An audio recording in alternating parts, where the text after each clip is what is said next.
A TikTok star has found a new home at Rocky Top, but this one has 4 brand new legs. We introduce you to Baby 7. From fullback to full-time broadcaster, we sat down with Rob Kessling about his time on air. 5 iconic fight songs, and we take it to an expert on which one is the best. How will good old Rocky Top stack up? We're following some breaking news for you today. Thanks for joining us for Vol News. I'm Aubrey Curran. And I'm Claire Sedella Cruz. A house explosion in West Knox County sent shockwaves through the neighborhood. Thankfully, no one was home at the time and no injuries were reported, but reports of the sound came from miles away. Police say the cause is still under investigation. We'll be keeping you up to date at this story at our Instagram at Vol News TVC. The morning after the election, many African American college students across the nation received racist text messages that some called disturbing. Our Grayson Thatcher has been following this story since the beginning. She spoke to experts on how to keep your data safe. They pop up frequently on your phone. Like, you gotta be joking. From an unknown number. Psychological warfare is essentially what it is, to scare people or to try and shift their beliefs or opinions. Spam texts. Many receive them about a missing package, to sell your house, voting ads. But after the election, some students got a different type of text. We're in a tough political climate. It's a tough time in America, period, for any party, for any race. And so, joke about that is just like shocking to me. Cameron received this text at 3:45 a.m. the morning after the election, telling him he needed to report to the nearest plantation the next day and that he would be picked up by their executive slaves. It's just sick, honestly. The FBI is now investigating how those texts got sent out. Cybersecurity expert Corey McReynolds says services like TextNow let people create fake phone numbers to send these messages. They pay for the service. They schedule when it's supposed to go out, and then it gets blasted out from there. In a statement, TextNow says it found out the text was sent through its system, now working with its partners and law enforcement to investigate. The good news is McReynolds says there are ways to help prevent messages like this. Watch your digital footprint. Once information is on social media, there's almost nothing you can do to remove it. The most effective method of prevention is a use of data removal services, but that doesn't mean you won't ever see them. Ultimately, that's just a phone number, and it's just one point of contact. So it will block that number, but it's pretty easy to get another one to shoot stuff out from.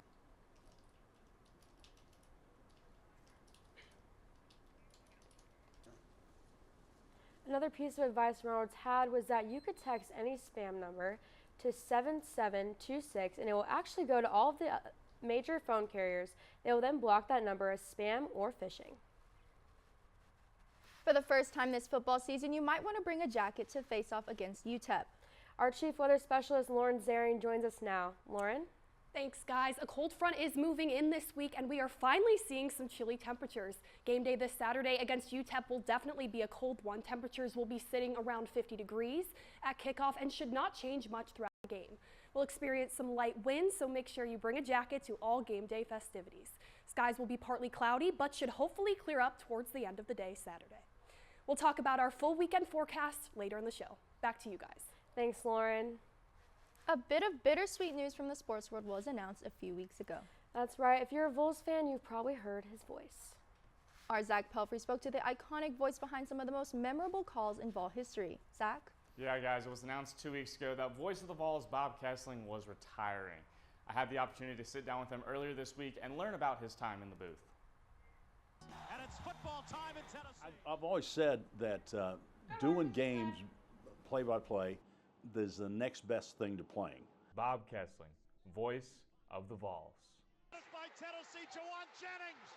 Jennings makes the catch in the end zone on the Hail Mary.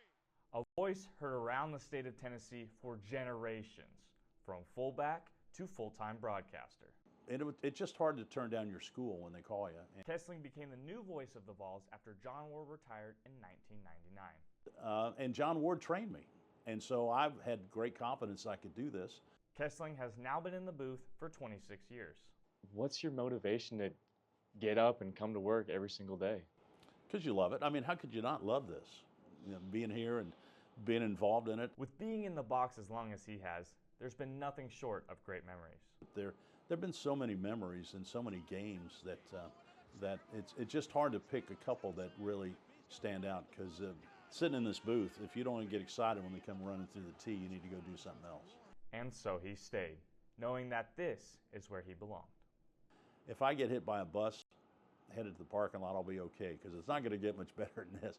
But that's kind of why you get into this business, to be able to have those incredible moments that you just kind of sit around and you just go, wow. And after all these years, Bob said, it's finally time. It's one of those things that you want to get out while you still think you're doing a good job. With a job like this, time can just slip away from you. I got 4 grandkids. I have 5 coming up in the first of the year in April, and I've missed so much of their games already. After a conversation with the Vol Network last summer, Kessling decided it was his turn to leave the booth. And I'll miss it. I mean, you always will. I mean, it's been part of you for so long. I mean, I've been part of the Vol Network for 50 years, so I'll miss that. But it's probably time to do something else. Let somebody else sit in the seat. Kessling had so many amazing stories. I wish I could have sat there all day and talked to him for hours. Zach, do we know who's going to be taking over? Not yet, but there will be some pretty big shoes to fill. Thanks, Zach. You know it, you love it. As a soundtrack to the Volunteers, Rocky Top has been a staple at UT for decades. Our Alexi Cohen and Grayson Thatcher have been working hard on a special story. Grayson joins us now. Grayson? Yep, it's a common debate between college football fans who has the best fight song. We spoke with the Knoxville Symphony Orchestra conductor, Aram Demerjen, and let the expert give his answer.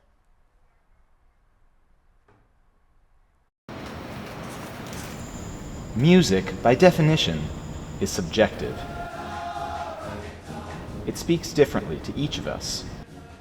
Whether we're listening to a symphony orchestra, or a rock band, a Broadway show. And it's especially true when it comes to college fight songs. My name is Aram Demerjen, and I'm the music director of the Knoxville Symphony Orchestra.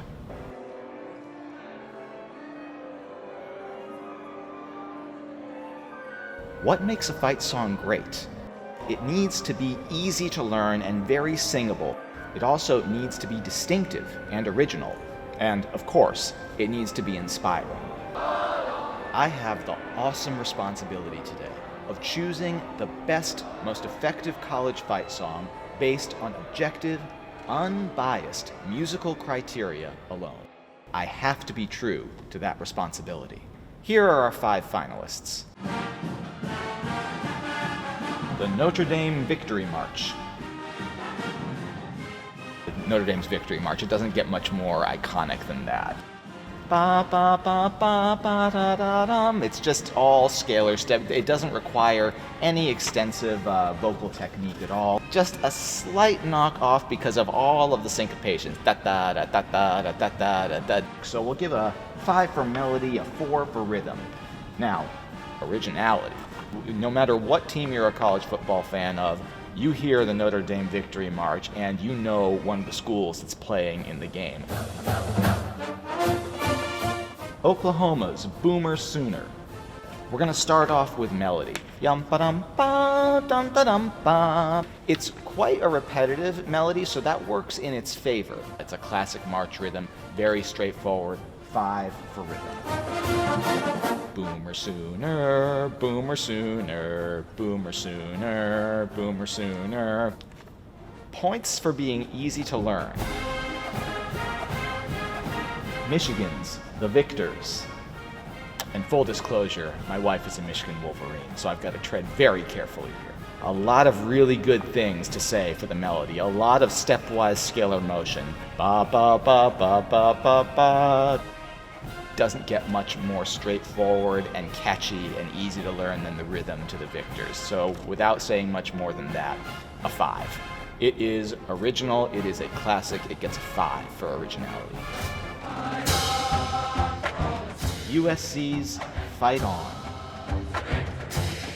There are a lot of what we call in music, we call dotted rhythms. Yep, ba-da, ba-da, ba-da, ba-da.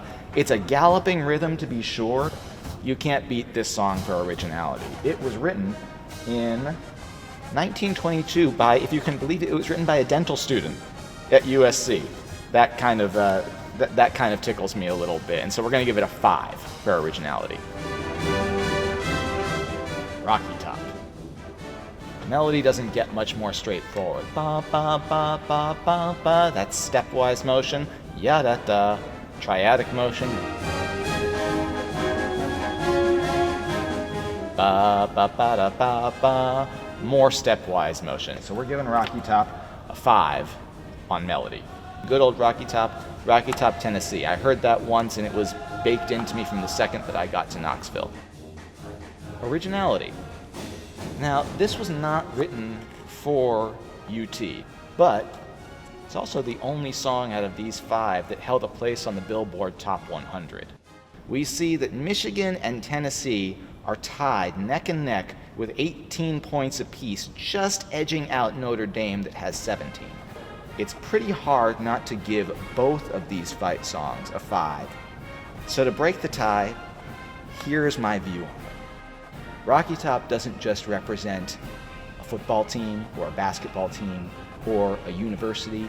It represents an entire region and all of the people in it. So that's why we are going to kick an extra point for Rocky Top and give it 6 on the inspiration scale, which means that Rocky Top is our winner for Best College Fight Song. Hey Aaron, thanks for everything. We're going to go ahead and take it from here. Go Vols!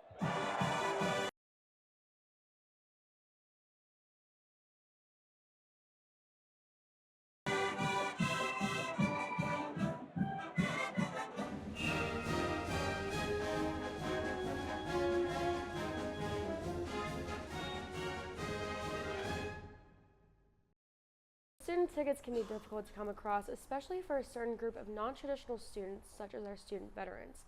I sat down with a couple of students who decided to do something about it.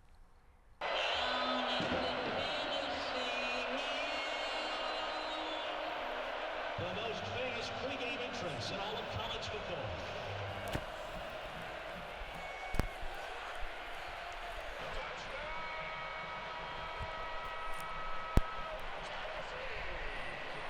Saturday night football. There really is nothing quite like it here at Neyland Stadium. I work at the Veteran Success Center every day.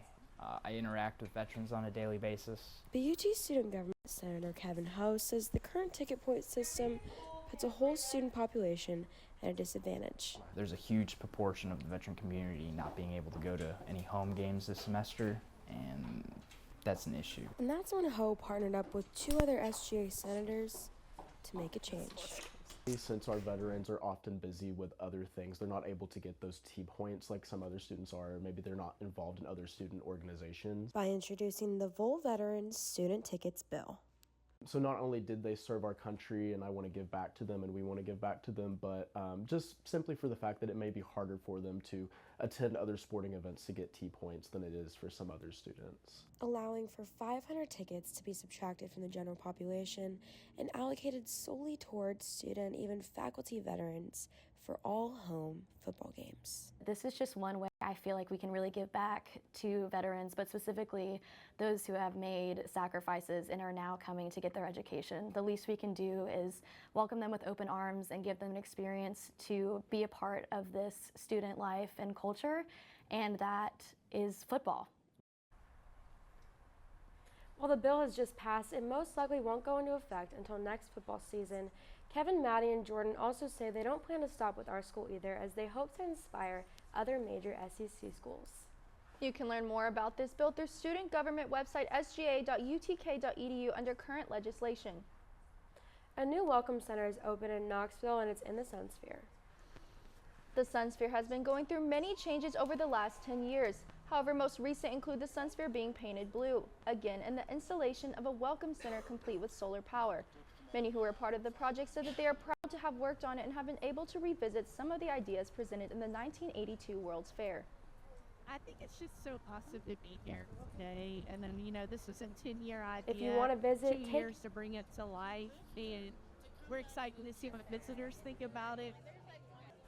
If you want to visit, take note of the price change. It's now $10 for adults. However, there will be free days for Knoxville residents available at sunspheretickets.com. When we get back, a volleyball player from across the pond is making big waves here at Rocky Top. We had the chance to sit down with Nina Chayich. And your Vol football team fumbled over the weekend. We'll take a look at what went wrong in Athens.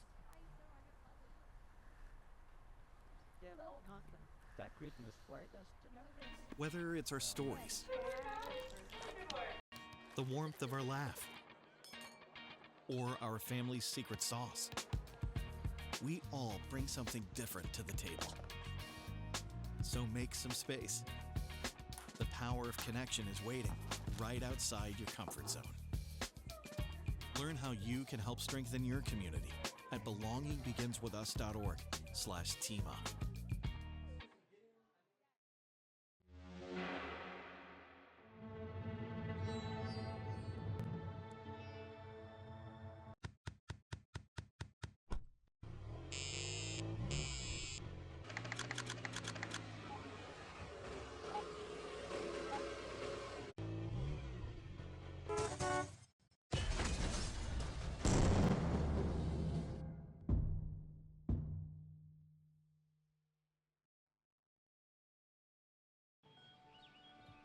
Be right there.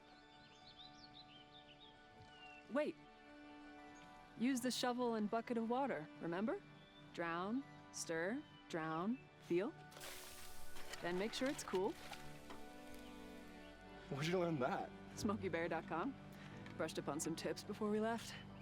Don't want to start a wildfire, right? Only you can prevent wildfires. We are the Tennessee Volunteers. People who create connections, push boundaries, do the research that changes lives. We've got world-class academics and championship athletics. To be the best, you gotta learn from the best. And if you wanna lead, you gotta light the way. We've got what it takes. It takes a volunteer. Welcome back to Vol News. Sports are as busy as ever here on Rocky Top. Let's go to Riley and Kylie to hear more.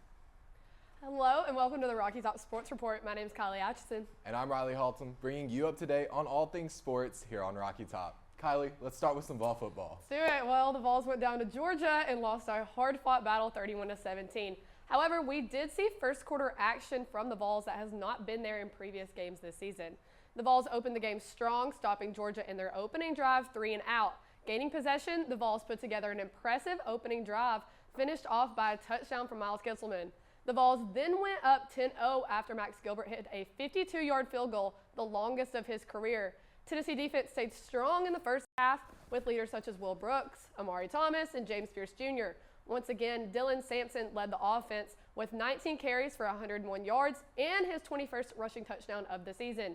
Going into the half, Georgia tied it up 17-17, and after coming back out, it felt the Vols had lost their spark and just couldn't get anything going. With playoffs coming soon, this loss puts Tennessee in danger of losing a spot, but the rest of the SEC is in just as much danger. The Vols will return back to Neyland to face UTEP for Senior Day. Tennessee Volunteer basketball team is enjoying the warm Bahamas weather while we freeze up here in Tennessee at the Baja Mar Championship. Thursday night, the Vols tipped off against the Virginia Cavaliers at 9:30 p.m. Eastern.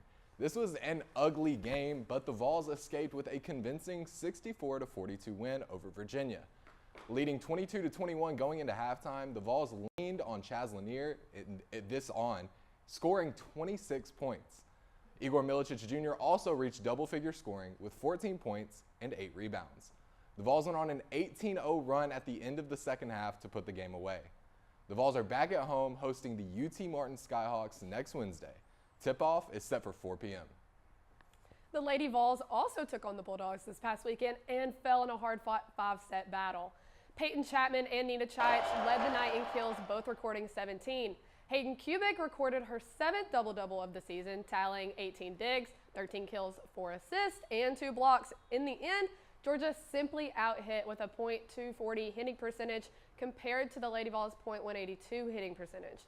The Lady Vols are looking to finish out their regular season strong with games against Arkansas, South Carolina, and Texas. What really matters is the postseason. The NCAA Tournament Selection Show is December 1st, where the Lady Vols hope to punch their ticket to the national tournament. Now, for a little more on one of the volleyball squad's key players, we go to our own Seth Reynolds. every position matters and every touch matters.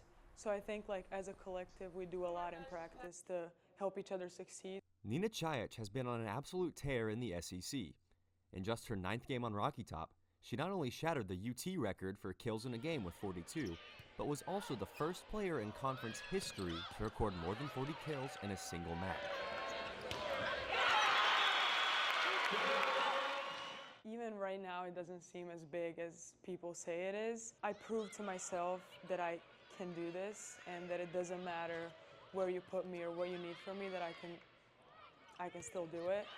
So I think it's just personally a very big success for me, and obviously I owe it to my team because they put me in that position to begin with. It's always the same, at least for me, is just trying to help my team the best I can. Obviously, like, if it doesn't go well offensively, can I put a very good serve in? Can I pass a good ball so someone else can score? Can I dig an extra ball to help out the team?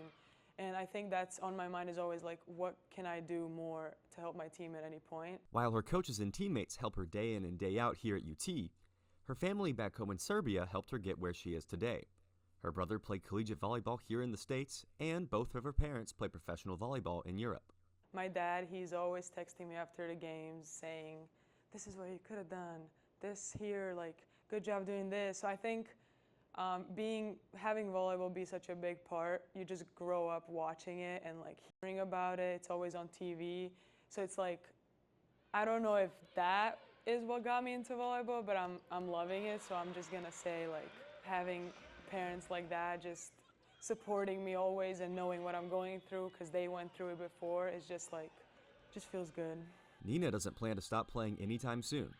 The Professional Volleyball Federation, the U.S. Pro League founded in 2022, holds its draft on November 25th. I'm hoping if I get picked in the draft that I'm gonna stay for that one season, and then I'll see from there. If I like it, I might stay more. If I don't, I'm gonna go back home and try to play pro there in Europe. But I think for now in my mind is I want to keep doing this and, you know, improving my game and expanding and seeing what I can do. In the meantime, the outside hitter from Serbia looks to help the Lady Vols win their last 4 regular season games and strengthen the team's postseason goals. For Vol News, I'm Seth Reynolds. Chaich and the Lady Vols now await the NCAA selection show for a look into the postseason. Now let's wrap up with some Lady Vol basketball. The Lady Vols are up to 4-0 in the Kim Caldwell era. The Lady Vols are back in action against the Western Carolina Catamounts on November 26th in Food City Center. Kim Caldwell isn't just putting on a great show on the court, though. The recruiting trail has been incredible to Kim Caldwell so far. The twin backcourt, Mia and Maya Paldo, are on the way to Rocky Top. Joining them is Jada Civil, Denia Prawl, and Lauren Hurst. Prawl and Mia Paldo are rated as 5 stars by ESPN, while Civil, Hurst, and Maya Paldo are all 4-star recruits ranked in the top 100. That's all the time we have for this edition of the Rocky Top Sports Report. It's been a blast keeping you up to date on all things sports on Rocky Top this semester. But don't worry, we'll be back next semester with more coverage of Tennessee athletics. Now back to Aubrey and Clarissa for more. Thanks, guys. When we get back, we'll look behind the stall of one of the biggest TikTok stars on campus, Baby 7, in recovery here on Rocky Top Sports. And a study night is working to make sure all students are welcome at a study night and underground coffee just off campus. Whether it's our stories, the warmth of our laugh, or our family's secret sauce, we all bring something different to the table. So make some space. The power of connection is waiting right outside your comfort zone. Learn how you can help strengthen your community at belongingbeginswithus.org/team up.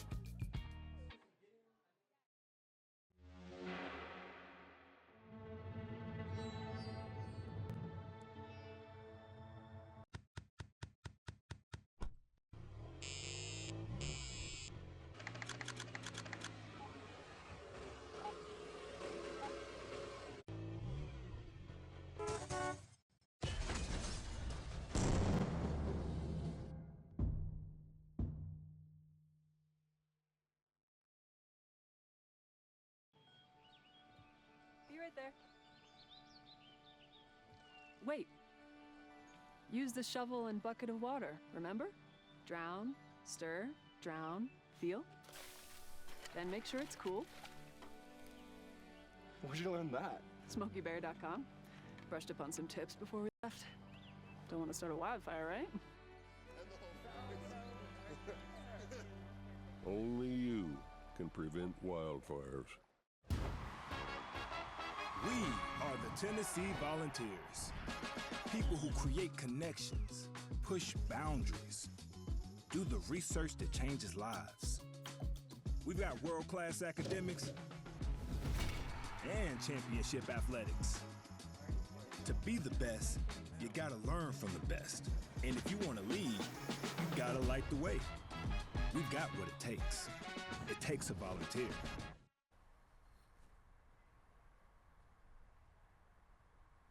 Hey, Vols, let's talk about our forecast here in Knoxville this weekend. Like I said, this cold front moving through this week is bringing us some much colder temperatures. It will get up to the mid-40s and drop to the low 30s this evening, and we should experience partly cloudy skies throughout the day. Tomorrow morning should start to clear up for us. It'll transition into cloudy skies. Temperatures will be slightly warmer than today, getting to the low 50s around game time. Sunday will end our weekend with partly cloudy skies and some moments of sun. Temperatures will top out at 60 degrees and get down to the low 40s in the evening. That's all the weather I have for you this weekend. Let's get back to the desk. Thanks, Lauren. The University of Tennessee College of Veterinary Medicine helps nearly 300,000 animals a year. One of these animals is a horse named Seven. Our Kyla Berry went to the stalls to tell the story on his journey back to his family in Middle Tennessee. Kyla, who is this sassy horse? Aubrey, his name is Seven, and while he may have a very bold personality, he has an incredible story. Seven was born 2 months premature at 286 days gestation, and it's nearly impossible any horse born before 310 days survives. But Seven is on his way to recovery, all thanks to the doctors at the UT College of Veterinary Medicine. In the large animal hospital at the University of Tennessee, there's a foal named Seven, whose temporary address is stall 1. Just taking one day at a time and treating the things that he needs treated. Seven acts like you'd expect. Mischievous. Tried to open the door to the gardens with his nose. And hungry. He's sassy, for sure. He knows what he wants, which is usually food. But that's not always been the case. Couldn't stand very much at all, let alone walk without a lot of support. Seven arrived at UT's Big Animal Hospital in July. Slid him out of the back of the SUV onto a gurney and brought him into a stall. Born 2 months premature, unable to walk. The thing that he's missed out on as far as comparing him to a regular foal is really interaction with other animals. Dr. Tina Ursini is helping Seven get back up on his hooves. Stressful at times, I'm not gonna lie. When he has a setback or a complication, you know, it's worrisome. You know, did we make a mistake as a medical team? Should we have predicted this? Defying the odds, it's something Seven has done since the day he got here, and now he's an internet icon. We're still decreasing meds on everything. I think this is an opportunity to really show the world what rehab in general can do. The TikTok star galloping to recovery, preparing to return home to his family in Middle Tennessee. Great time for her. But for now, Seven has 8, his favorite stuffed animal to keep him company. I used to use 8's little head and neck as a pillow for Seven. In Knoxville, Dr. Ursini tells me they still don't know when Seven can return home, but we'll keep you updated on his recovery. Now, if you want to follow along on the TikTok star story, go check his videos on Katie Van Slyke. Thanks, Kyla. Oftentimes when students choose their college majors, they face difficult choice of whether to follow their passions or to choose a more practical route. Yeah, Carissa, and while many do end up settling with only one, I sat down with a student who was able to pursue both. The elephant in the room. Okay, my life is like a circus, but without the clown shows. Yeah. And look at all the hoops I jumped through. This ring of fire is proof from the elephant in the room. Caleb Napper writes, records, and shoots his own music videos. Well, first I was introduced to, I guess, rap music, middle school, about 8th grade. Didn't really think much of it until about sophomore year when I thought I could actually, I was writing enough and I had enough songs that I felt like I could actually start learning how to make them and record them. But this grad student never actually studied music. He never even took a single class. So what actually helped Napper turn his passion into reality? The answer isn't one thing, it's multiple. We help amplify the voices of the students on UT's campus and in the community through different art forms, so we help express that through different events that just highlight Black artistry. That's where Charlene Moore comes in, president of Black Students for Artistic Expression. In the Music Industry Club, we help connect our members to job opportunities in the music industry through professional workshops, networking opportunities, career development. We've had speaker series. And director of membership for the Music Industry Club. Two clubs Napper has labeled as having significant impact on his musical journey. So I was kind of looking around for avenues, I guess, to perform my music and I guess make it in a way that people who had like interests could also experience it as well. I feel like I just watched him come out of his shell and just blossom like a flower. Lately, tell me what's shaking, everything good. I've been outside for a minute, I ain't seen you in like ages, feel like I should. I'm really happy for him. If you're a student here looking for that helping hand in the music industry, you can learn more about these clubs following them on Instagram at MikeUTK and UTKBAE. Absolutely, and if you join either, be sure to contact us. Maybe we'll write a story on you too. But seriously, these organizations are always looking to uplift other members and just give them the confidence they need to face the real world. Students on campus hosted a unique event aimed at fostering community and promoting academic success for Black and multicultural students. Our Kylie Jackson got a chance to attend the study night. Well, Kylie, I know this is a good time for a study night, especially around exams. That's right, Clarissa. There sure was a lot of studying going on. The event at Coffee Underground aimed to highlight academic success while creating a space where students can build community and feel a sense of belonging. The study night was designed to give Black and multicultural students a supportive environment where students could engage with one another and receive academic encouragement from peers, all while supporting a small business. For students of culture to come together under one roof, have an opportunity to study and really connect with their fellow students. I see this as an opportunity for first-year students especially to get out and kind of connect with others. Whether it's helping students stay focused on their studies or simply offering a place to connect, this event brings students together. There are many multicultural, academically focused events coming up, especially with the exam season rolling around. Without you can arms, keep up the with the archer upcoming turned events to on archery to Instagram put at food on the table. Fall semester started. Thanks, Aubrey. It's been a busy semester at Vol News, from reporting abroad to covering the devastation caused by Hurricane Helene. Let's take a look at some of the most important stories we covered. Without arms, the archer turned to archery to put food on the table. Fall semester started with Vol News reporters in Paris covering the 2024 Paralympic Games.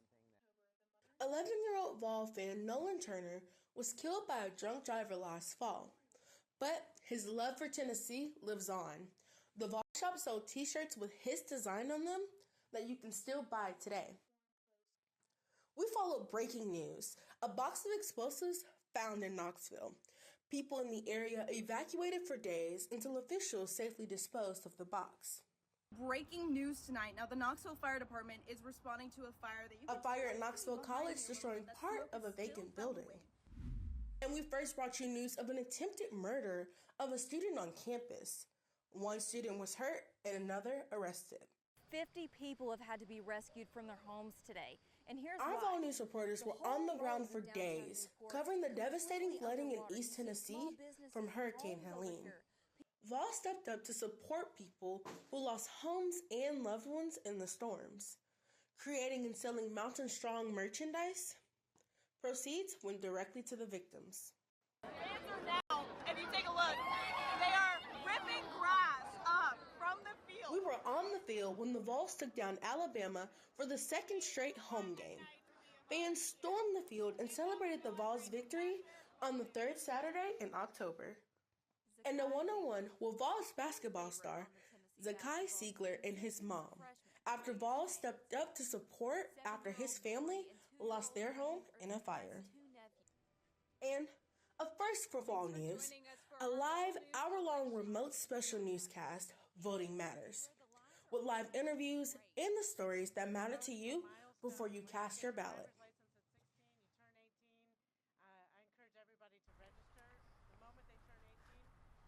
That is sadly all the time we have for today. Thank you so much for joining us. A big thank you to all of our December grads, including Madison Sims and you, Carissa. Congratulations. Tune in next semester. Have a great winter break. And go Vols!